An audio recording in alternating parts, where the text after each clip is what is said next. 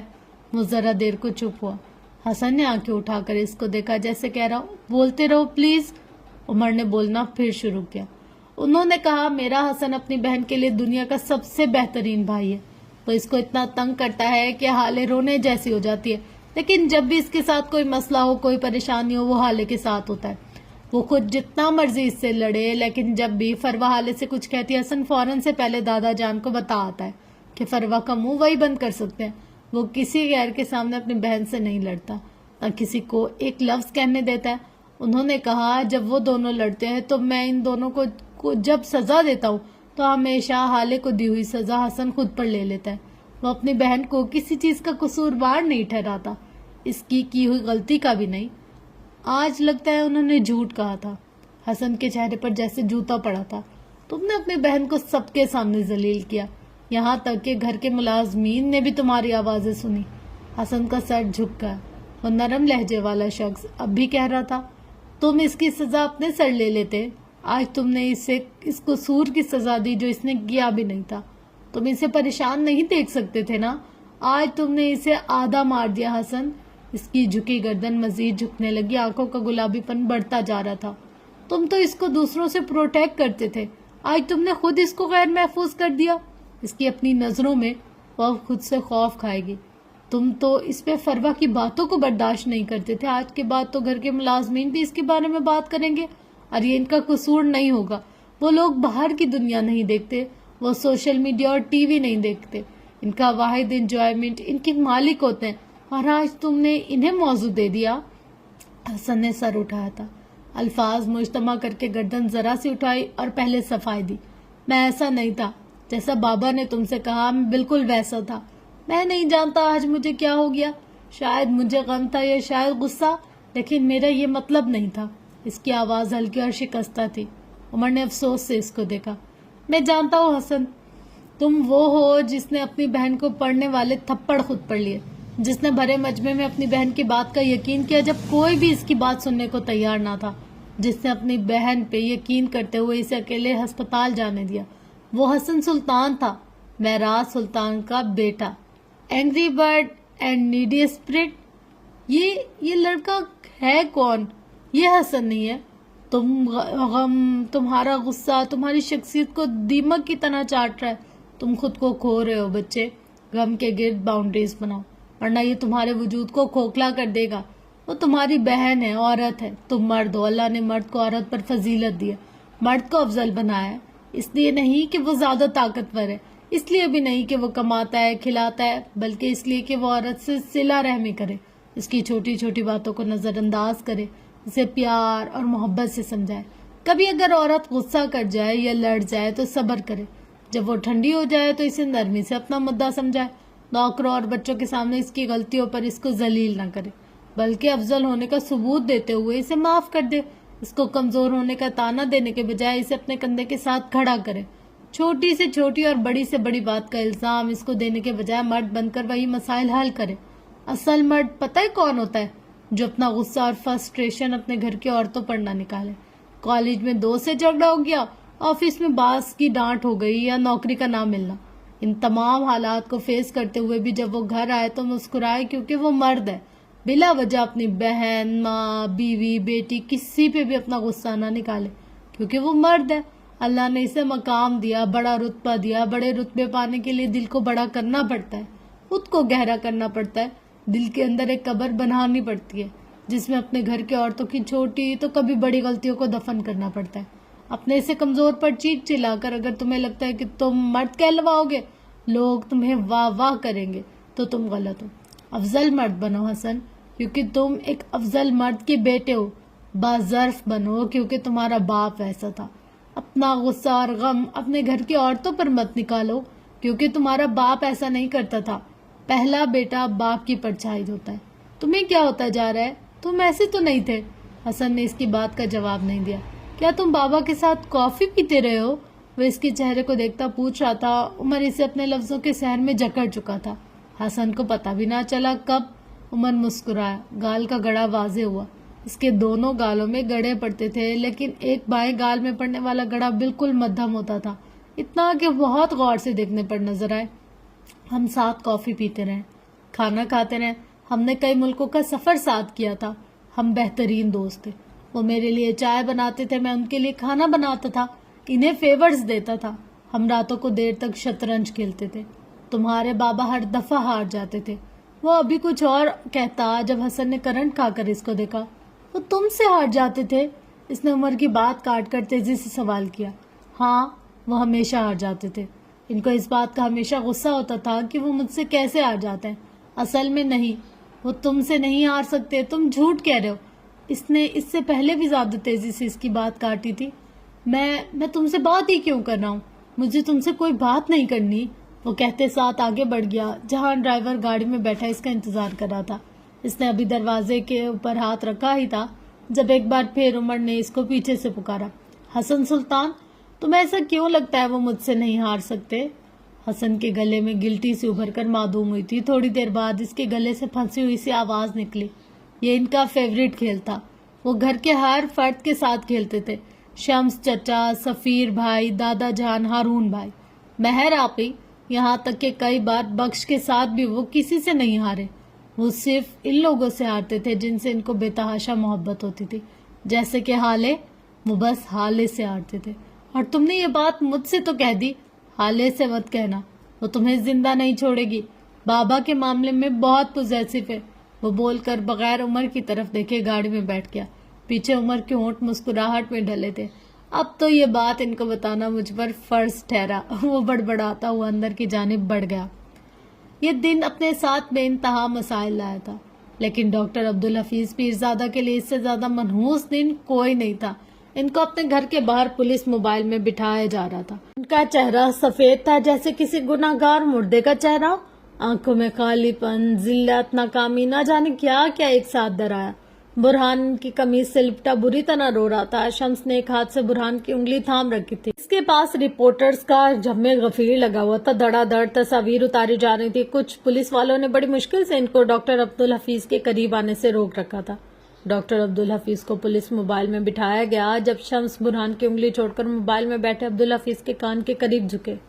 میں تمہیں یہاں سے نکال لوں گا، یقین کرو میرا، بس تم اپنی زبان مت کھولنا، ورنہ تم جانتے ہو تمہاری زبان میرا کچھ نہیں بگاڑ سکتی، لیکن تمہارا بیٹا، میں اس کا بہت کچھ بگاڑ سکتا ہوں۔ اس کے علاوہ میں تمہاری پاک بیوی کی قبر بھی جانتا ہوں۔ تم جانتے ہو نا آج کل قبر میں لیٹی عورتوں کو نکال کر ان کے ساتھ کیا ہو رہا ہے؟ یقیناً تم اپنی پاک سیدہ بیوی کی لاش کی بے حرمتی نہیں ہونے دو گے، ہے نا؟ وہ کرک چہرے کے ساتھ ان کے کانوں میں جیسے قطرہ قطرہ تیزاب انڈیل رہے تھے۔ عبدالحفیظ پیرزادہ کی آنکھوں میں یکدم تکلیف ابھری تھی، چہرے پر ملال کا سایہ سا لہرایا۔ انہوں نے شمس کے چہرے کو دیکھتے ہوئے بددقت کہنا شروع کیا۔ میں 21 سال کا تھا جب میں نے اپنا گاؤں چھوڑا۔ میں اپنے باپ کا اکلوتا بیٹا تھا۔ انہوں نے 4 شادیاں کی، لیکن نرینہ اولاد صرف میری ماں سے ہوئی، وہ بھی ایک واحد اولاد۔ شمس کے چہرے کے تاثرات بگڑے تھے، وہ برہمی سے ان کو جھڑکنے لگے۔ جب عبدالحفیظ نے ان کا ہاتھ تھام لیا، میں اپنے خاندان کا واحد وارث تھا، گدی میری تھی، لیکن میں نے گاؤں چھوڑنے کا فیصلہ کر لیا۔ گدی یتیم ہونے لگی۔ میرا باپ پیرزادہ تھا، انہوں نے رو کر مجھ سے التجا کی کہ میں نہ جاؤں، میں گدی یتیم نہ کروں، میں اپنے مریدوں کو بے آسرا نہ کروں۔ میری اماں سائی نے اپنا دوپٹہ میرے قدموں میں رکھ دیا، میں نے اس دوپٹے کی لاج نہیں رکھی۔ میری بہنوں نے بین کیے، میں نے کان بند کر لیے۔ میں نے اپنی منکوہا سے اپنے ساتھ چلنے کو کہا، اس نے منع کر دیا، میں نے وہیں کھڑے کھڑے اس کو طلاق دے دی۔ پیروں کے خاندان میں پہلی طلاق تھی۔ میرا باپ جلال میں آ گیا، انہوں نے مجھے بد دعا دی، دونوں ہاتھ اٹھا کر بد دعا دی۔ انہوں نے کہا میں جہاں جا رہا ہوں وہاں خدا مجھے ایسی ذلت دے کہ میں سر نہ اٹھا پاؤں، خدا مجھے ایسا غرق کرے کہ میری نسلیں مجھے روئیں، خدا مجھے وہاں مارے جہاں پانی بھی نہ ملے۔ میں جس گدی کو چھوڑ رہا ہوں خدا مجھ سے اس کی ناقدری کا حساب لے۔ میں اپنے گاؤں کا پہلا مرد تھا جو شہر آتے وہاں سے بد دعائیں ساتھ لایا تھا۔ کئی سال گزر گئے، میں یہاں آ گیا، گدی پہ میرے چچا کا بیٹا بیٹھا، اس کی ماں غیر ذات کی تھی۔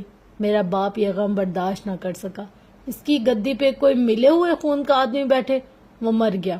مرنے سے پہلے لوگوں نے اس سے کہا وہ اپنی بد دعا واپس لے لے، شاید ان کا اپنا دل بھی پسیجا تھا، تبھی انہوں نے بد دعا واپس لے لی، لیکن انہوں نے کہا حفیظ سے کہنا کبھی بھی اللہ کے کسی بہت قریبی بندے کا دل نہ دکھائے، ساری دنیا کے فراڈ کر لے لیکن اپنی وجہ سے کسی مریض کو مرنے مت دے، اپنے کام کے ساتھ بے وفائی نہ کرے، بددیانتی نہ کرے، کیونکہ اگر کر دی تو اگلے دن کا پانی بھی نصیب نہیں ہوگا اس کو۔ حفیظ سے کہنا کسائی نہ بنے۔ میں نے ان کی بات سنی ہی نہیں، کبھی غور ہی نہیں کیا۔ مجھے لگا جس پیرزادے کی بد دعا نہ لگی اس کی نصیحت کیا مانے۔ میں نے دل کھول کر فراڈ کیے، لوگوں کے اعضاء بیچے، ان کی جانیں لی، میں کسائی بن گیا، مجھے کچھ نہیں ہوا، دیکھو بالکل سلامت رہا میں۔ لیکن جس دن میں نے معراج سلطان کو مرنے دیا، میرا باپ میرے خواب میں آیا، اس نے کہا میں نے تجھے بولا تھا کسائی نہ بنے، تو نے نہیں سنی، اب تو عذاب دیکھ۔ وہ خاموش ہوئے تھے، شمس سخت چہرے کے ساتھ ان کو دیکھ رہے تھے، ان کے چہرے پر واضح اکتاہٹ تھی، جیسے وہ اس کی بات ختم ہونے کا انتظار کر رہے ہوں۔ تم کہتے ہو تم مجھے نکالو گے؟ وہ تنزیہ سا ہنسے۔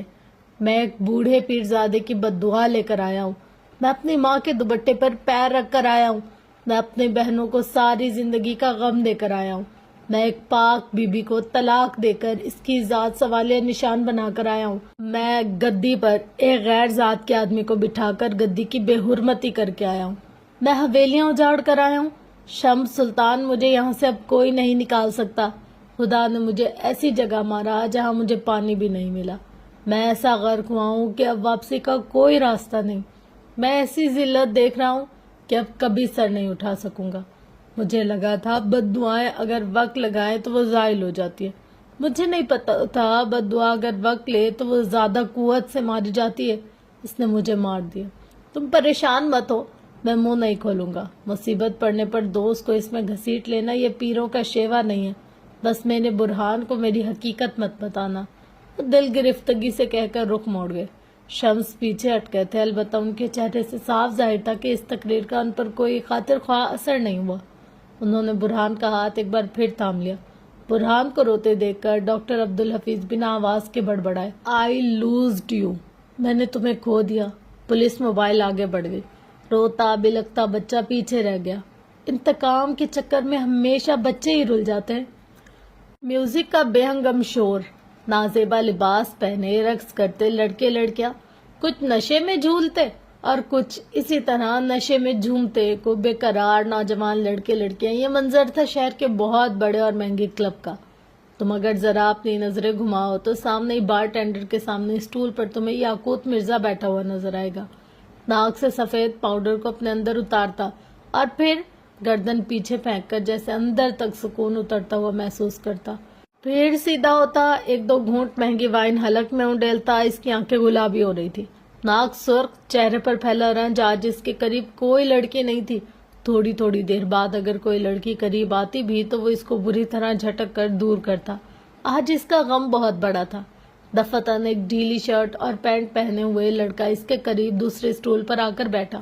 اس نے غور سے یاقوت کو دیکھا اور پھر اس کے ہاتھ سے وائن کا گلاس لے کر اپنے ہاتھ میں پکڑا اور دوسرے ہاتھ سے اس کا ہاتھ پکڑ کر اٹھایا۔ یاقوت نے کوئی مزاحمت نہیں کی، وہ اس کے ساتھ کھنچتا چلا گیا۔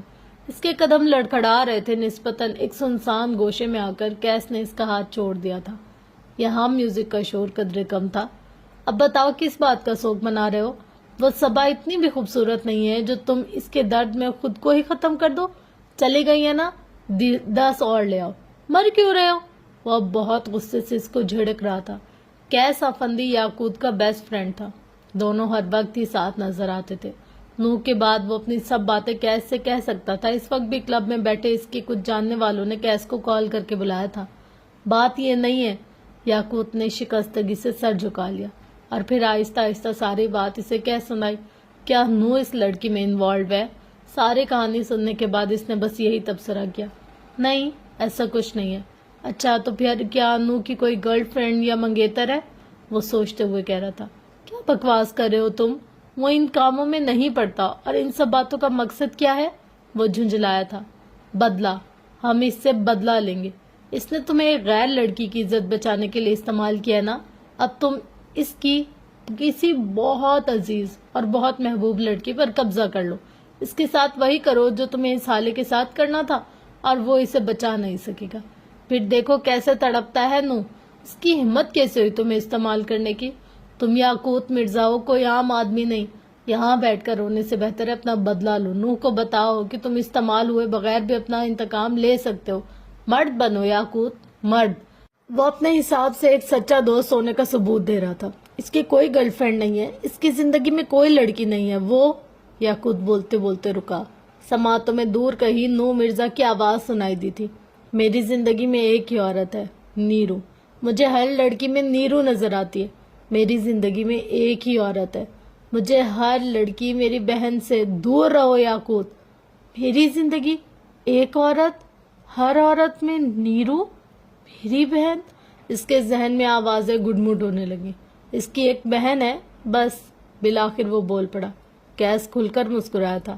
گریٹ، یہ تو بہت اچھا ہو گیا. اب پتہ چلے گا نوح کو میرے دوست کے ساتھ غداری کرنے کا نتیجہ کیا ہوتا ہے. جب یاقوت کی آنکھوں میں بے چینی ابھری. وہ معصوم ہے، اس کا کیا قصور؟ وہ بہت چھوٹی ہے، ہم کچھ اور سوچ لیتے لیکن وہ نہیں. اسی حالے کو کڈنیپ کر لیتے ہیں یا پھر. کیس نے اس کی بات بیچ میں کاٹ دی. بس یاقوت، اب اور کچھ نہیں. وہ لڑکی ایس پی کے گھر میں ہے اور وہ اب تجھے اس کے سائے کو بھی چھونے نہیں دے گا. تو نے اگر واقعی مرد بننا ہے اور اپنا بدلہ لینا ہے تو چل میرے ساتھ، ورنہ باہر جا کر وہ اسٹول اب بھی فارغ ہے. جا کر اپنا غم منا. جس لڑکی کو تو معصوم کہہ رہا ہے نا، وہی اس سارے فساد کی جڑ ہے. کیا نوح نے اس کی وجہ سے تمہیں دھوکہ نہیں دیا؟ کیا اس کو پروٹیکٹ کرنے کے لیے اس نے اس لڑکی کو پروٹیکٹ نہیں کیا؟ پھر بھی اگر تو نامردوں کی طرح بیٹھے رہنا چاہتا ہے تو ٹھیک ہے، بیٹھا رہے، یہاں ہی بیٹھا رہے. وہ غصے سے بولتا آگے بڑھ گیا جب یاقوت نے گلابی پڑتی آنکھوں اور کانپتے ہاتھوں سے اس کا ہاتھ پکڑ لیا. نوح کی بربادی یاقوت مرزا کے ہاتھوں میں ہی لکھی ہے. آج میں اسے بتاؤں گا اصل مرد کیسا ہوتا ہے. اس کی آنکھوں سے شعلے نکل رہے تھے. وہ انتقام کے لیے تیار تھا، یہ جانے بغیر کہ اس کے بعد وہ ساری زندگی اس ایک رات کے ہونے کو روئے گا. کچھ دیر بعد وہ دونوں اس بلڈنگ کے پارکنگ ایریا میں کھڑے تھے. یاقوت گاڑی سے باہر نکلا. کیسے اس کے ساتھ ہی دروازہ بند کرتا باہر آیا تھا. کیا میں بھی ساتھ آؤں؟ وہ آنکھ دباتے ہوئے پوچھ رہا تھا. جواب میں یاقوت نے اس کو گھور کر دیکھا اور آگے بڑھ گیا. تھوڑی دیر بعد وہ نوح کے اپارٹمنٹ کے دروازے کے سامنے کھڑا تھا. اس نے کارڈ لگایا تھا لیکن شاید یاقوت لاک تبدیل کروا چکا تھا. ڈرگز اور شراب کی زیادتی کی وجہ سے اس سے کھڑا ہونا بھی مشکل لگ رہا تھا. اس نے اپنی جیبیں ٹٹول کر اپنا موبائل باہر نکالا اور نرمین کو کال ملا. ایک دو بار بیل بجنے کے بعد کال اٹینڈ ہو گئی تھی. کیسی ہو پیاری کزن؟ او، میں تمہارے گھر کے دروازے پر کھڑا ہوں، پلیز کھول لو یار، مجھ سے کھڑا نہیں ہوا جا رہا. وہ چھوٹتے ہی بولا. اندر نرمین کی جان پر بن گئی. اس کی سبز آنکھوں میں یکدم خوشی اور خوف کے تاثرات امڑ آئے. یاقوت کے آنے کی خوشی، نوح کو پتہ لگنے کا خوف. میں نہیں کر سکتی، میں نہیں آ سکتی. بھائی نے کہا ہے آپ اب کبھی میرے لیے نہیں آئیں گے اور میں آپ کا انتظار نہ کروں. آپ پلیز چلے جائیں، میں دروازہ نہیں کھولوں گی. وہ یاسیت سے کہہ رہی تھی. لیکن دیکھو میں آ گیا ہوں نا، تمہارے لیے، ہمیشہ کے لیے. اگر تم نہیں آئی تو ساری رات یہیں بیٹھا رہوں گا. اور ذرا آ کر دیکھو تو صحیح میرے ہاتھ میں کیا ہے. میں کھڑا بھی نہیں ہو پا رہا. وہ اپنے مضبوط لہجے میں مصنوعی سا دکھ پیدا کرتا ہوا کہہ رہا تھا. وہ بچپن سے یاقوت کے ساتھ اس کی کمزوری جانتا تھا. کیا آپ کو کہیں لگ رہی ہے؟ آپ ٹھیک تو ہے نا؟ سبز آنکھوں والی لڑکی فکر مند ہوئی تھی. وہ اٹھ کر صوفے سے دروازے کے قریب آئی. اب دونوں کے بیچ میں بس یہ دروازہ ہی تھا. یاقوت اپنی چال میں کامیاب ہوا تھا اور اپنی کامیابی دیکھ کر مسکرایا تھا. بہت بہت بری طرح لگی ہے مجھے. تم ایک بار آ کر دیکھو نیرو، مجھے بہت تکلیف ہو رہی ہے، میرا دل زخمی ہو گیا ہے. اور بس وہ مہربان لڑکی اب مزید نہیں رک سکتی تھی. اس نے دروازہ کھول دیا. گھر کا نہیں، اپنی اور یاقوت کی بربادی کا. دروازہ کھلتے ہی وہ فوراً سے پہلے اندر آیا اور لاک لگایا تھا. یہ سب اتنی جلدی ہوا کہ نرمین کچھ سوچ سمجھ ہی نہ سکی. اب یاقوت اپنی سرخ ہوتی آنکھوں کے ساتھ اس کے سامنے کھڑا تھا. نرمین کا دل ڈوب کر ابھرا تھا. آپ نے کہا تھا آپ کو لگی ہے، لیکن آپ تو ٹھیک ہے. میرے دل پر لگی ہے اور تمہارے بھائی نے ماری ہے. اب بدلہ تو تمہیں چکانا ہوگا نا نرمین جان. بس تم نوح سے ایک بات کہہ دینا، اس سے کہنا کہ تم میری بہن نہیں ہو. وہ دانت پر دانت جمائے سر سی سرگوشی میں کہہ رہا تھا. اس کے منہ سے بدبو آ رہی تھی. وہ کہیں بھی چند منٹ پہلے والا یاقوت نہیں لگ رہا تھا جس نے نرمین کو کال کی تھی. تمہارے بھائی کو مجھے استعمال کرنے کا بہت شوق ہے نا. آج میں اسے بتاؤں گا یاقوت اپنے ساتھ برا کرنے والوں کے ساتھ کیا کرتا ہے. تم سوچ رہی ہوگی اس سب میں تمہارا کیا قصور، تو میں تمہیں بتاتا ہوں کہ ہر فساد کی جڑ تم ہو، سارے مسائل تمہاری ذات سے جڑے ہیں، آج سب مسائل ختم ہو جائیں گے۔ وہ اس کے قریب آتے ہوئے کہہ رہا تھا، نرمین کے جسم سے جیسے کسی نے روح کھینچ لی ہو۔ اس نے پیچھے قدم موڑے تھے لیکن اب فرار کی ہر راہ ختم ہو گئی تھی۔ آج کے بعد سے اس کی ساری زندگی اندھیر ہونے والی تھی۔ زندگی تو یاقوت مرزا کی بھی تاریک ہونے والی تھی، لیکن ابھی وہ اس بات سے واقف نہیں تھا۔ 3 گھنٹے بعد وہ اسی گاڑی میں بیٹھا تھا، ریلیکسڈ سا، تھکا ہوا اور کچھ بے چین سا۔ شرٹ کے اوپری 2 بٹن کھلے ہوئے تھے۔ اس کے ساتھ والی سیٹ پر کیس بیٹھا تھا۔ اس نے فون کان سے لگا رکھا تھا۔ جی آفیسر، جی میں اسی بلڈنگ سے بات کر رہا ہوں، یہاں اپارٹمنٹ نمبر 105 میں ایک لڑکی کے ساتھ زیادتی ہوئی ہے۔ اس میں کچھ آوازیں سن کر یہاں آیا ہوں۔ نہیں وہ آدمی بھاگ گیا ہے، لیکن لڑکی کی حالت تشویشناک ہے۔ جی بالکل سر، میں یہیں کھڑا ہوں، آپ آ جائیں، میں آپ کو لوکیشن بھیجتا ہوں۔ میرا فلیٹ نمبر 106 ہے، آپ پلیز آ جائیں سر۔ اس نے بات کاٹ کے کال کٹ کر دی۔ اب خوش ہے نا؟ اب تو دل خوش ہو گیا ہے نا؟ وہ چہک کر بول رہا تھا، جبکہ یاقوت نے بے دلی سے سر سیٹ کی پشت سے ٹکا دیا تھا۔ اسے اپنی کیفیت سمجھ میں نہیں آ رہی تھی۔ ہال لوگوں سے کچا کچ بھرا ہوا تھا۔ ایک میز پر ہر چینل کے مائک رکھے تھے۔ ان مائکس کے پیچھے شمس سلطان بیٹھے تھے۔ ان کے ساتھ والی کرسی پر ایک طرف بے چین اور مضطرب سے سفیر اور دوسری طرف مغموم سے شاہد حسین ہارون بھی ایک طرف کھڑا تھا۔ ایک مائک قریب کر کے بلیک ڈنر سوٹ میں ملبوس شمس سلطان نے بولنا شروع کیا۔ آپ سب مجھے جانتے ہو، میں شمس سلطان ہوں، اس شہر کے ایک کامیاب بزنس مین۔ آپ لوگ میرے مرحوم بھائی کو بھی جانتے ہوگے، انسانیت کے مسیحا، نرم دل اور انصاف پسند مہراج سلطان۔ وہ بول رہے تھے، مجمع دمسادین کو سن رہا تھا۔ کچھ دن پہلے میرے بھائی کو ہارٹ اٹیک ہوا، ہم انہیں ہسپتال لے گئے، لیکن وہ جان بر نہ ہو سکے۔ میرے بھائی اس دنیا سے چلے گئے، وہ لمحہ بھر کو رکے تھے۔ آنکھوں میں آئے نادیدہ آنسو صاف کیے، گہری سانس لی، خود کو کمپوزڈ کرنے کی اداکاری کی، پھر کہنا شروع کیا۔ ہمیں موت کی وجہ ہارٹ اٹیک بتائی گئی تھی، لیکن یہ حقیقت نہیں تھی۔ حقیقت یہ ویڈیو ہے۔ میں چاہوں گا آپ سب پہلے یہ ویڈیو دیکھ لیں۔ انہوں نے اشارہ کیا تھا، ان کی دائیں طرف لگی بڑی سی اسکرین پر ویڈیو چلنے لگی۔ سب نے صبح سے لے کر اب تک کئی بار دیکھی ہوئی ویڈیو پھر سے دیکھنی شروع کی۔ کچھ لوگوں کی نظروں میں بیزاری ابھرنے لگی، کچھ نے بڑے غور سے ایک بار پھر سے سارے الفاظوں پر غور کرنا چاہا۔ کچھ کی نظروں میں غصہ تھا، کچھ دکھ میں تھے۔ تھوڑی دیر بعد ویڈیو ختم ہوئی، مہراج سلطان نے دوبارہ بولنا شروع کیا۔ آپ سب نے دیکھ لیا کیسے ان ڈاکٹرز کی لاپرواہی اور لالچ نے ہمارے گھر کے سب سے بڑے میرے عظیم بھائی کی جان لے لی۔ کیا کوئی بھی انسان یہ ڈیزرو کرتا ہے کہ جس اسپتال میں وہ اپنی جان بچانے گیا ہے، اس انسان کو آپ نہتھا کر دو، اس کے دشمن کو اس کے کمرے میں جانے دو؟ کیا کوئی یہ ڈیزرو کرتا ہے کہ اس کا گلا گھونٹ کر اس کو مار دیا جائے؟ سفیر کے گلے میں گلٹی سی ابھری۔ یہاں اگر کوئی غریب آدمی مرا ہوتا تو اب تک کئی تنظیمیں انصاف کے لیے موم بتی جلائے نکل چکی ہوتی، لیکن ہمارے لیے کوئی نہیں آیا۔ کیوں؟ کیونکہ ہم امیر ہیں۔ ان کو لگتا ہے قانون ہمارے ہاتھ میں، لیکن خدا گواہ ہے ہم بھی اتنے ہی مجبور ہیں جتنا کوئی غریب آدمی۔ کیا امیر ہونا ہمارا قصور ہے؟ کیا قانون امیروں کے ہاتھ میں ہے؟ ہال میں لگی سفید لائٹوں اور فلیش کی روشنی میں ان کا چہرہ دمک رہا تھا، جبکہ سفیر کی گردن میں پھندا ہر گزرتے لمحے تنگ ہوتا جا رہا تھا۔ قانون اگر میرے ہاتھ میں ہوتا تو آج میں اس ہسپتال کو آگ لگا دیتا، میں ڈاکٹر کو اپنے ہاتھوں سے مارتا، لیکن میں ایسا نہیں کروں گا کیونکہ میں خدا نہیں ہوں، میں ایک عام آدمی ہوں۔ جان لینا اور دینا بس اللہ کے اختیار میں، اور میں اپنا فیصلہ اسی کے ہاتھ میں دیتا ہوں۔ میں اپنے عظیم بھائی کی موت کا غم نہیں بھلا سکتا، میں انہیں واپس بھی نہیں لا سکتا، لیکن میں چاہتا ہوں کہ انہیں انصاف ملے، ہمیں انصاف ملے، میرے بھائی کے معصوم بچوں کو انصاف ملے۔ میں قانون کی بالادستی کو مانتا ہوں اور میں اسی معزز قانون سے انصاف کی اپیل بھی کرتا ہوں۔ میں آپ کے کیمرے کی آنکھ سے اپنا مدعا ایک آدمی تک پہنچانے کی اپیل کرتا ہوں، آپ کی زبانوں سے سچ اور حق کی بات کہنے کی اپیل کرتا ہوں۔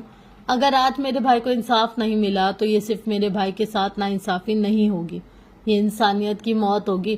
اس قوم نے ایک عظیم آدمی کھویا ہے، ایک انسانیت کے رہنما کو کھویا ہے، وہ تو دشمنوں کو بھی گلے لگانے والوں میں سے تھا۔ آج جب میں گھر جاؤں گا تو اپنے بھائی کی بیوی کو کیا جواب دوں گا؟ میں اپنے بھتیجے اور اپنی بھتیجی سے کیا کہوں گا؟ ان کا غم بڑا ہے، میں اسے ختم نہیں کر سکتا، لیکن انصاف ان کے زخموں پر مرہم بن سکتا ہے۔ میں قانون سے درخواست کرتا ہوں کہ میرے بھائی کے قاتلوں کو ان کے انجام تک پہنچایا جائے۔ ہمیں انصاف چاہیے تاکہ میں اپنے بھائی کی قبر پر جاؤں تو میرے کندھے جھکے ہوئے نہ ہوں۔ میں اپنے بھائی کے لیے ہر حد تک جاؤں گا، مجھے آپ سب کا ساتھ چاہیے۔ آپ کی مدد چاہیے. امید کرتا ہوں سب اور اس ملک کا قانون مجھے اور میرے بھائی کے خاندان کو نا امید نہیں ہونے دے گا. وہ بول کر خاموش ہو گئے. اب سامنے بیٹھے نمائندے ان سے کچھ سوالات کر رہے تھے.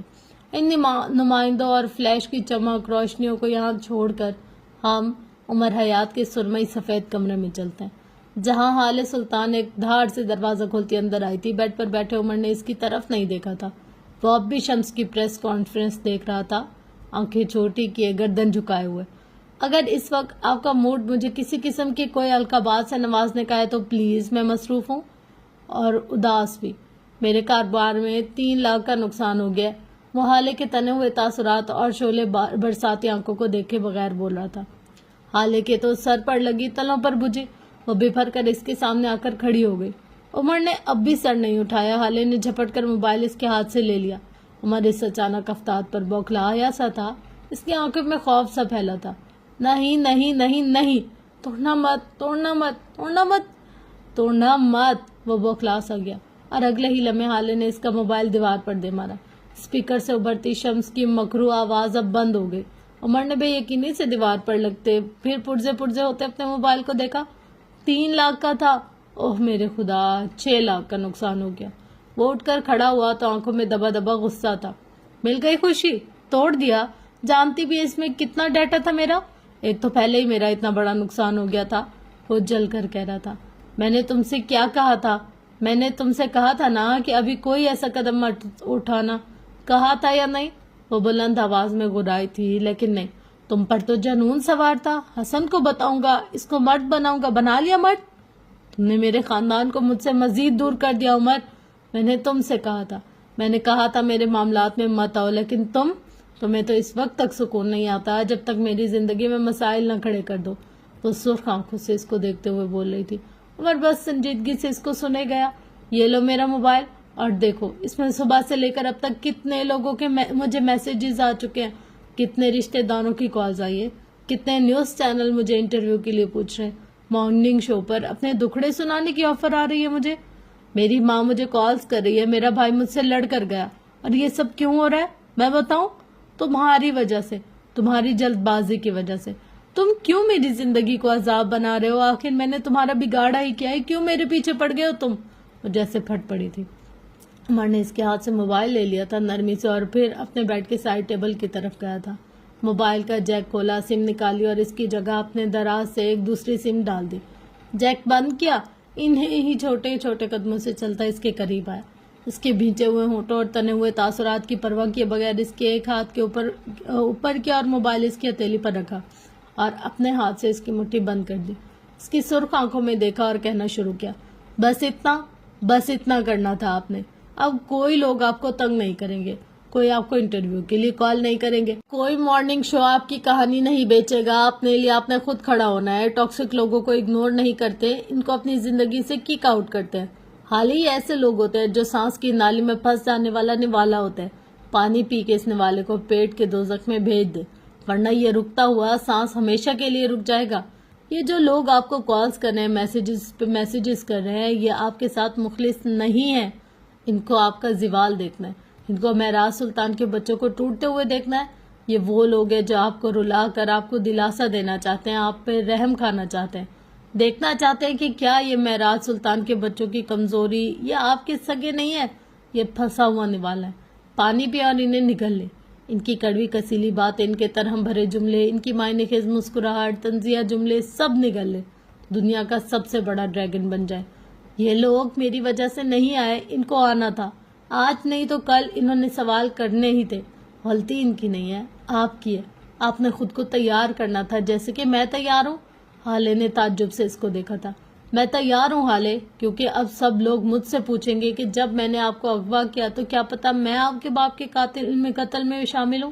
سوال مجھ سے بھی ہوں گے, لیکن میں لوگوں کے منہ بند کرنا جانتا ہوں. آپ بھی جان لیں, لوگوں کو اپنی کمزوری بتا رہی ہیں تو ان کی کمزوریاں اپنی نظر میں رکھیں. آپ کا بھائی, آپ کی اماں, وہ آپ کا خاندان ہے, کبھی نہ کبھی جڑ جائے گا. اس وقت اپنی فکر کریں, خود کو سنبھالیں. وہ نرمی سے کہہ رہا تھا. میں تم سے نفرت کرتی ہوں. تم نے جو کچھ میرے ساتھ کیا, میں تمہیں کبھی بھی اس کے لیے معاف نہیں کروں گی عمر. وہ اس کی آنکھوں میں دیکھتے ہوئے بولی تھی. پتا ہے میرا دل کیا چاہتا ہے؟ میرا دل چاہتا ہے میں تمہارا گلا دبا دوں، میرا دل چاہتا ہے میں اس وقت پیچھے جاؤں، وہاں اس رات اس سڑک پر تمہیں مرنے دوں۔ وہ ہذیانی سی ہو گئی تھی، آس پاس متلاشی نظروں سے دیکھتی وہ اس کے ڈریسنگ ٹیبل کے قریب رکی تھی۔ دل کرتا ہے تمہیں بھی وہی تکلیف دوں جس سے میں گزر رہی ہوں۔ اب اس نے ڈریسنگ سے پرفیوم کی ایک شیشی اٹھائی اور پوری قوت سے زمین پر دے ماری۔ کاش میں نے آخری وقت پر بابا کے ساتھ وعدہ نہ کیا ہوتا، کاش میں نے ان سے تمہارے ساتھ رہنے کا وعدہ نہ کیا ہوتا۔ 2 شیشیاں اور اٹھا کر نیچے پھینکی تھی۔ عمر لب بھینچے خاموشی سے اس کو دیکھتا رہا۔ حلق میں پھنسا ہوا والا وہ لوگ نہیں، تم ہو عمر، تم۔ کاش تم کبھی میری زندگی میں نہ آئے ہوتے، کاش تم کبھی بابا سے نہ ملے ہوتے، کاش میں نے اس دن تم سے نکاح نہ کیا ہوتا۔ وہ بولتی جا رہی تھی اور ڈریسنگ پر پڑا سامان زمین پر پھینکتی جا رہی تھی۔ تم کہتے ہو میرا خاندان جڑ جائے گا؟ اس نے ایک اور شیشی اٹھائی تھی۔ عمر کا سانس اٹک گیا۔ وہ فوراً تیزی سے اس کو پکار اٹھا، اسے مت پھینکیے گا، یہ مجھے میری ماں نے دیا ہے، پلیز۔ اس سے پہلے کہ وہ اس شیشے کو پھینکتی اس کا ہاتھ ہوا میں معلق رہ گیا۔ وہ چند لمحے سخت نظروں سے اس کو دیکھتی رہی، قدم بڑھائے، اس کے قریب آ کر رکی، اس کی آنکھوں میں دیکھا اور پھر اپنی پوری قوت سے اس شیشے کو عمر کے پیر کے قریب زمین پر دے مارا۔ شیشی کرچی کرچی ہو گئی، کچھ کانچ حالے کے پیر پر لگا، کچھ عمر کے۔ کمرے میں یکدم خوشبو سی پھیل گئی، پہلے والے سارے پرفیومز کی خوشبو اس کے مقابلے میں کچھ بھی نہیں تھی۔ سارا کمرہ معطر ہو گیا۔ عمر کا دل اس شیشی کے ساتھ ٹوٹا تھا۔ میرا خاندان اس طرح ٹوٹ گیا جیسے یہ شیشی۔ تم اس کو نہیں جوڑ سکتے نا، کیونکہ اگر جوڑو گے تو ہاتھ زخمی ہو جائیں گے، لیکن ہاتھ میں کچھ آئے گا نہیں۔ اسی طرح میں اپنا خاندان جوڑوں گی تو میری روح زخمی ہو جائے گی، لیکن ہاتھ کچھ نہیں آئے گا۔ وہ گلابی ہوتی آنکھوں سے کہہ رہی تھی، اس کے لہجے میں دکھ تھا، تکلیف تھی۔ یہ خوشبو محسوس کر رہے ہو نا؟ میرے اور میرے خاندان کے درمیان بدگمانی بھی اسی خوشبو کی طرح پھیل گئی ہے۔ کیا تم اس خوشبو کو پھیلنے سے روک سکتے ہو؟ نہیں نا، اسی طرح میں بدگمانی کو پھیلنے سے نہیں روک سکتی۔ اپنی محبوب چیز کو کھونے کا غم تم بھی محسوس کرو عمر، تمہیں بھی پتہ چلے خاندان کیا ہے۔ وہ ٹوٹے تو تکلیف کیسے ہوتی ہے۔ تنفر سے کہہ کر آنسو ابلتی آنکھوں کو صاف کر کر وہ باہر نکل گئی۔ وہ اس کے بولنے کی پرواہ کیے بغیر نیچے بیٹھ گیا۔ حالے کے پیر کے اوپر والی جلد پر 1-2 شیشے کے ٹکڑے لگے تھے۔ اس نے ایک ٹکڑا نکالنا چاہا، حالے نے اپنا پیر کھینچنا چاہا۔ عمر نے گریف سک کر دی۔ چھوڑو مجھے، وہ غرائی تھی۔ مجھے تکلیف دے کر مرہم رکھو گے تو کیا میرا دل تم سے صاف ہو جائے گا؟ ایسا نہیں ہوگا عمر، وہ زور زور سے روتے ہوئے بول رہی تھی۔ ساتھ ایک بار پھر پیر پر اکڑنا چاہا۔ خاموشی سے کھڑی رہیں ورنہ بہت برا پیش آؤں گا، اس نے بیٹھے بیٹھے دھمکی دی۔ ایک ٹکڑا نکالا، اس کے ساتھ ذرا سا خون نکلا۔ میں نے تمہیں خون دیا تھا، میں نے تمہاری جان بچائی تھی، لیکن تم نے میرے ساتھ کیا کیا؟ وہ مخموم سی کہے جا رہی تھی۔ وہ اب بھی جھکا ہوا اس کے پیر سے شیشے کا ٹکڑا نکال رہا تھا۔ اس بار زیادہ خون نکلا۔ اس کے لبوں سے بے اختیار کی آواز نکلی۔ وہ اٹھ کھڑا ہوا، حالے کے عین سامنے اس کی آنکھوں میں اسپاٹ پن تھا۔ میری ماں اور میرے درمیان بہت فاصلے ہیں، وہ ٹھہر ٹھہر کر لفظ جوڑ جوڑ کر بولا تھا۔ ایسے فاصلے جنہیں ہم چاہ کر بھی ختم نہیں کر سکتے۔ ہم دونوں کو جوڑنے کے لیے ایک آدمی تھا اور چند چیزیں۔ وہ رکا، پھر بولنا شروع کیا۔ آدمی مر گیا، میں نے اس کو مارنے والوں کے ساتھ کیا کیا آپ آج دیکھ چکی ہوں گی۔ میں چیزیں توڑنے والوں کے ساتھ کیا کروں گا یہ مجھے بتانے کی ضرورت نہیں ہے۔ آپ کی اس حرکت نے میرا دماغ بری طرح گھما دیا۔ اس سے پہلے کہ میں آپ کو کوئی سخت لفظ کہوں یہاں سے چلی جائے، وہ چبا چبا کر سرد سی سرگوشی میں کہہ رہا تھا۔ حالے کو پہلی دفعہ اس سے خوف محسوس ہوا، لیکن بظاہر گردن اکڑائے رکھی۔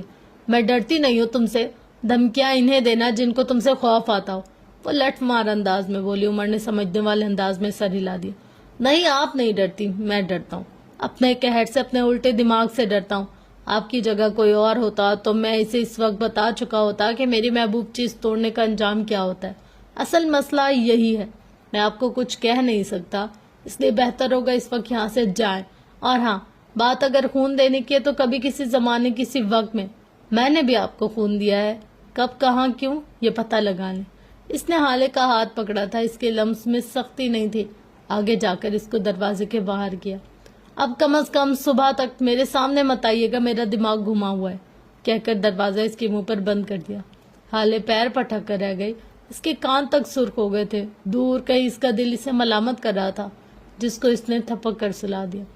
اندر عمر اسی کانچ لگے پیر کے ساتھ نیچے بیٹھا شیشے کے ٹکڑے اٹھانے لگا۔ بعد اس کے موبائل کے پرزے جوڑنے لگا۔ اگر اس لڑکی کا چہرہ میری ماں سے نہ ملتا ہوتا تو دیکھ لیتا میں اسے۔ وہ بڑبڑا کر اپنے کام میں مصروف ہو گیا۔ اسٹڈی ٹیبل پر بیٹھا نور بری طرح کام میں غرق نظر آ رہا تھا۔ وہ بمشکل اپنی آنکھیں کھولے ہوئے تھا۔ آج اس کو ایکسٹرا کام کرنا تھا، یہ فہیم کی طرف سے سزا تھی۔ وہ کام کر رہا تھا جب اس کا موبائل تھر تھرایا۔ اس نے بے دلی سے موبائل اٹھایا۔ انجان نمبر تھا۔ اس نے ہیلو کہتے موبائل کان سے لگایا۔ دوسری طرف سے کسی مرد کی آواز آئی۔ اس نے شاید کچھ پوچھا تھا۔ جی میں نور مرزا بات کر رہا ہوں۔ میں انسپیکٹر انس جاوید بات کر رہا ہوں۔ آج آپ کے اپارٹمنٹ کے ساتھ والے اپارٹمنٹ سے ہمیں ایک شکایت موصول ہوئی تھی۔ نور کا سانس رک گیا۔ نرمین؟ وہ بغیر آواز کے بڑبڑائے۔ انسپیکٹر ابھی بولا تھا۔ جب ہم وہاں پہنچے تو ہمیں آپ کی بہن کافی تشویشناک حالت میں ملی۔ ہمیں بہت افسوس کے ساتھ کہنا پڑا ہے کہ آپ کی بہن کے ساتھ زیادتی ہوئی ہے۔ نور کو لگا تھا جیسے وہ مر گیا ہو۔ ایسی تکلیف کسی مرنے والے کو ہی ہوتی ہوگی۔ اس کا سر بے اختیار نفی میں ہلا۔ ہم انہیں ہسپتال لے کر آئے ہیں۔ میں آپ کو باقی ڈیٹیلز بھیج دیتا ہوں، آپ جلد از جلد پہنچ جائیں۔ آپ کی بہن کی حالت بہت خراب ہے۔ اس نے پروفیشنل انداز میں کہہ کر کال کاٹ دی، جبکہ وہ اب تک نفی میں سر ہلا رہا تھا۔ آنکھیں گلابی پڑ رہی تھی، گلا خشک ہو رہا تھا، دل رک رک کر چل رہا تھا۔ آنکھوں کے سامنے اندھیرا چھانے لگا۔ اس نے بمشکل کانپتے انگلیوں سے نمبر ملا اور فون کان سے لگا۔ ہیلو جواد، نیرو کہاں ہے؟ یہ پولیس والا کیا بکواس کر رہا ہے؟ اس نے ہکلاتے ہوئے بمشکل سوال کیا تھا۔ مقابل رونے لگا۔ وہ اس بلڈنگ کا چوکیدار تھا۔ نو بھائی، وہ سچ کہہ رہا ہے، میں شرمندگی کے مارے آپ کو فون نہیں کر سکا۔ باجی کی حالت بہت خراب ہے، آپ ہسپتال چلے جاؤ بس، وہ روتے ہوئے کہہ رہا تھا۔ نو کے لیے اگلا سانس لینا بھی مشکل تھا۔ اس نے دھیرے دھیرے اپنی ٹانگوں سے جان نکلتی محسوس کی، بلکہ اس کے سارے جسم سے جان نکل ہی چکی تھی۔ ایسی اذیت ذلت اس نے آج تک محسوس نہیں کی تھی۔ اس کا دل کیا تھا زمین پھٹے اور وہ اس میں سما جائے۔ اس کی آنکھ سے ایک آنسو نکلا تھا اور اس کی ہلکی داڑھی والے چہرے پر پھیل گیا۔ بعد اس کے تو آنسو کا ایک سیلاب امڑ آیا تھا۔ اس کی آنکھیں اب بھی بے یقینی سے پھیلی تھی، دل جیسے پھٹ رہا ہو، آنکھوں سے خون رسنے کو تیار ہو۔ وہ زمین پر بیٹھ گیا۔ اس نے دونوں ہاتھ زمین پر مار کر دھاڑے مار مار کر رونا شروع کر دیا۔ الفاظوں کی باس گشت اب بھی اس کے کانوں میں ہو رہی تھی۔ آنسو ایسے نکل رہے تھے جیسے آج کے بعد ان کو نکلنے کا موقع نہیں ملے گا۔ آپ کی بہن کے ساتھ زیادتی ہوئی ہے؟ آپ کی بہن؟ اس کا دل چاہتا وہ اپنے کانوں پر ہتھوڑے مار کے خود کو سننے سے محروم کر لے۔ اس کا دل چاہتا وہ خود کو شوٹ کر لے۔ یہ کیسے ہو سکتا تھا؟ یہ نہیں ہو سکتا تھا۔ اسے لگا تھا وہ آج کے بعد کبھی اٹھ نہیں سکے گا۔ اس کا دل مر گیا تھا، اس کا جسم مر گیا تھا۔ نور مرزا کی زندگی میں سب سے بڑا غم اسے آج ملا تھا۔ اس نے اٹھنے کی کوشش کی لیکن ٹانگوں سے سکت ہی نکل چکی تھی۔ آج اسے پتہ چلا تھا مرنا کیسا ہوتا ہے۔ ذلت سے بڑی موت کوئی نہیں ہوتی۔ اس نے آج اعتراف کر لیا تھا۔ صبح کی پھو پھوٹی تو سارے میں اجالا سا پھیل گیا۔ مرد اپنے کاموں کو جانے لگے، عورتیں گھر کے کاموں میں جت گئی، بچے اسکول کو جانے لگے۔ عمر فجر کے بعد سو کر اٹھا۔ سب سے پہلے مہراج سلطان کی قبر پر گیا، اس کے بعد واپس آیا، ناشتہ کیا، حالے کے لیے ناشتہ بنایا۔ وہ بھی کافی پی رہا تھا جب اسے ہارون کی کال موصول ہوئی۔ وہ اسے لینے آ چکا تھا۔ عمر گھر سے باہر نکل آیا۔ اس نے بٹنوں والی سیاہ شرٹ کے ساتھ سیاہ ہی پینٹ پہن رکھی تھی۔ ہلکی بڑی ہوئی شیو میں وہ کافی اچھا اور فریش سا لگ رہا تھا۔ اس کے برعکس ہارون رف سے ہولیے میں تھا اور وہ شدید پریشان لگتا تھا۔ تھوڑی دیر بعد وہ دونوں ایک چھوٹے سے کیفے میں نسبتاً ایک چھوٹے کونے والی میز پر ایک دوسرے کے آمنے سامنے بیٹھے تھے۔ ہارون کی آنکھوں میں ناپسندیدگی تھی جبکہ عمر ریلیکسڈ سا تھا۔ اسے کوئی مسئلہ نہیں تھا۔ ہاں تو ہارون، کل تم ہسپتال میں مجھے ملے، تم نے کہا کہ تمہیں مجھ سے بات کرنی ہے۔ ہم دونوں 10 منٹ سے یہاں بیٹھے ہیں، بات کرو۔ وہ اس کے چہرے کو غور سے دیکھتا عام سے لہجے میں کہہ رہا تھا۔ حالے کیسی ہیں؟ ہارون نے یاسیت سے سوال کیا۔ عمر نے کندھے اچکائے۔ میں کسی غیر مرد سے اپنی بیوی کی بات کرنا پسند نہیں کرتا ہارون۔ اس کا لہجہ دو ٹوک تھا۔ میں اس کا دوست ہوں، کزن ہوں، کوئی باہر کا آدمی نہیں ہوں۔ وہ حیران ہوا تھا، پھر ذرا دھیما ہوا۔ تم مجھ پر اعتبار نہیں کرتے نا؟ عمر نے جیسے ناک سے مکھی اڑائی۔ میں اپنے باپ پر بھی اعتبار نہیں کرتا۔ یہ اعتبار بھروسہ تو تم رہنے ہی دو، مجھ سے کام کی بات کرو۔ تم مجھ سے ملنا کیوں چاہتے تھے؟ میں جانتا ہوں تم کچھ ڈھونڈ رہے ہو۔ کیا؟ میں نہیں جانتا، لیکن وہ تمہیں سلطان منزل سے ہی چاہیے۔ تم نے فرما آنٹی اور سفیر کے ڈرائیور سے بھی کئی سوالات کیے لیکن تمہیں کوئی خاطر خواہ جواب نہیں ملا۔ میں مدد کر سکتا ہوں اگر چاہو تو. وہ نارمل لہجے میں اسے آفر کر رہا تھا. عمر اپنی آنکھیں چھوٹی کیے اسے دیکھے گیا. مجھے جو چاہیے ہوگا میں خود لے لوں گا. عمر کو کسی کی ضرورت نہیں ہے. تمہاری تو بالکل بھی نہیں. تم نے میری بیوی کے ساتھ جو کچھ کیا میں بھولا نہیں ہوں. مجھے لگتا ہے ہماری ملاقات ختم ہو چکی ہے. میں چلتا ہوں. عمر اٹھ کھڑا ہوا تھا. کیا تم نے واقعی حالے کو اغوا کیا تھا؟ ہارون نے تیزی سے سوال کیا تھا. عمر رک گیا. اگر میں کہوں نہیں تو کیا تم یقین کر لو گے؟ اس کا انداز چیلنجنگ تھا. ہاں میں کر لوں گا. عمر نے سر جھٹکا تھا جیسے اس کی بات کو مذاق میں اڑایا ہو. میں اس دن ہسپتال واپس آیا تھا عمر. ہارون اس کی طرف دیکھ کر بولا. عمر کی آنکھوں میں تعجب ابھرا. ہارون کہے گیا اس دن جب حالے اور میں تم سے مل کر واپس گئے میں تھوڑی دیر بعد پھر ہسپتال آیا تھا. میں وہاں آیا تھا عمر. تم وہاں نہیں تھے. تم جا چکے تھے. میں نے تمہارا بل نہیں دیا تھا. تمہارے پاس تمہارا والیٹ نہیں تھا. تم نے بل کیسے دیا؟ تم نے ڈاکٹر کو دھمکایا تھا. میں یہ بات اسی دن جان گیا تھا. میں نے حالے سے کچھ نہیں کہا لیکن میں یہ جان گیا تھا کہ تم کوئی عام آدمی نہیں ہو. عمر دھیرے سے کرسی پر بیٹھ گیا. ہارون بول رہا تھا. میں نے اس دن مال میں بھی تمہیں دیکھا تھا. تب نہیں جب تم حالے سے بات کر رہے تھے. تب جب تم نے اس آدمی کو اریسٹ کروایا. وہ ایک سیریل کلر تھا ہے نا؟ عمر نے اس کی جانب دیکھتے ہوئے پوچھا تھا. عمر نے کوئی جواب نہیں دیا. مرد اس عورت کا دل کبھی خود سے خراب نہیں ہونے دیتا جس سے وہ محبت کرتا ہو. ان سب باتوں کا مقصد صرف یہ ہے کہ تم نے اگر حالے کو اغوا کیا ہوتا تو کم از کم ساری رات اسے اپنی گاڑی میں نہ رکھتے. تم کچے کام نہیں کر سکتے. تم کوئی اور ہی آدمی ہو. پرفیکشن تمہارے کام کا حصہ ہے. میں پہلے دن سے جانتا ہوں حالے کو اغوا تم نے نہیں کیا. میرا دل گواہی دیتا ہے تم نے یہ نہیں کیا. سب تم مجھے بتاؤ تمہیں کیا چاہیے. میں مدد کروں گا کیونکہ میں کر سکتا ہوں. اس کا لہجہ سادہ تھا. آج کے زمانے میں دل کی گواہی کون سنتا ہے؟ عمر نے جیسے طنز کیا تھا. ہارون مسکرایا. اس کے سامنے چہرے پر ہلکی دھوپ پڑ رہی تھی. گرے آنکھیں چمک رہی تھی. میں آرٹسٹ آدمی ہوں. ہم لوگ دل کی گواہیاں مانتے ہیں. جو فتویٰ دل نے دے دیا وہ ہمارے لیے آخری ہوتا ہے. دماغ استعمال بہت کم ہوتا ہے ہمارا. یہاں عمر کی آنکھوں میں مشتبہ انداز میں ایک عجیب سی لہر آئی. اور تم میری مدد کیوں کرو گے؟ بدلے میں تمہیں کیا چاہیے؟ میں تمہارے لیے کچھ نہیں کر رہا. میں حالے کے لیے کر رہا ہوں. میں اس کو اداس نہیں دیکھ سکتا. میں ہمیشہ اس سے کہتا آیا ہوں کہ اگر ساری دنیا بھی اس کو چھوڑ دے تو ہارون شاید اس کے ساتھ ہوگا. کچھ دن پہلے جب اس نے مجھے خود سے الگ کیا تو مجھے لگا اب ہارون شاید کبھی اس کے ساتھ نہیں ہو سکتا. لیکن میں غلط تھا. اب مجھے سمجھ آ گیا. میرا مقصد حالے کی خوشی ہے. حالے کی مدد ہے. اور اس کے لیے ہارون شاہد کو حالے سلطان کے پہلو میں کھڑے ہونے کی ضرورت نہیں ہے. میں دنیا کے آخری کونے میں بھی کھڑا ہوں پھر بھی اس کے لیے سب کچھ کر سکتا ہوں. وہ مجھے اپنے ساتھ رکھے یا نہ رکھے تو میں اس کے ساتھ ہمیشہ ہوں. ساتھ کھڑے صرف جسم ہوتے ہیں. جو دور رہ کر بھی آپ کا سوچے اس کا دل آپ سے جڑا ہوتا ہے. ہم دوست ہیں. کبھی نہ کبھی کسی نہ کسی اچھے وقت میں ہم ٹھیک ہو جائیں گے. لیکن میں اس کی مصیبت اور غم میں اس کے ساتھ نہ رہا تو ساری زندگی اس سے نظر نہیں ملا سکوں گا. مجھے اس کے سامنے نظر اٹھانے جیسا چھوڑ دو. مجھے بتاؤ تم کیا ڈھونڈ رہے ہو؟ آخر میں جیسے بے بسی سے بولا تھا. عمر حیات نے کندھے اچکائے تھے. میز پر ذرا آگے کو ہوا اور آواز مدھم کر لی اور کہنا شروع کیا. سلطان منزل سے کوئی حالے کے اغوا میں شامل ہے. پہلے مجھے لگا یہ سب مسز شمس نے کیا لیکن وہ پچھلے 1 مہینے سے ایسی کسی جگہ نہیں گئی جو مشکوک ہو یا جہاں مجھے ان پر شک ہو. ان کی کال ریکارڈنگ ان کی سم کا ڈیٹا سب نکلوایا. میں نے کوئی فائدہ نہیں ہوا. وہ سوائے چند ایک پارٹیز کے اور 1-2 ریسٹورنٹس کے کہیں نہیں گئی. اس کے علاوہ میں نے پورے 1 مہینے سے ان سے ملنے والے لوگوں کو بھی چیک کیا. کوئی ایسا آدمی نہیں جس پر شک کیا جائے. میں نے سفیر کے ڈرائیور سے بھی اس لیے پوچھ گچھ کی کہ شاید انہوں نے اپنی نئی سفیر کی گاڑی استعمال کی ہو یا پھر گھر کے کسی ایک منٹ. ہارون جو غور سے اس کی بات سن رہا تھا اچانک اس کی بات کاٹتے ہوئے بولا. تم نے کہا شاید انہوں نے کسی اور کی گاڑی استعمال کی ہو. یہی کہا نا؟ حالے کی شادی سے 10 دن پہلے انہوں نے مجھ سے میری گاڑی مانگی تھی. میرا ڈرائیور بھی. عمر ایک جھٹکے سے سیدھا ہوا. تمہارا ڈرائیور؟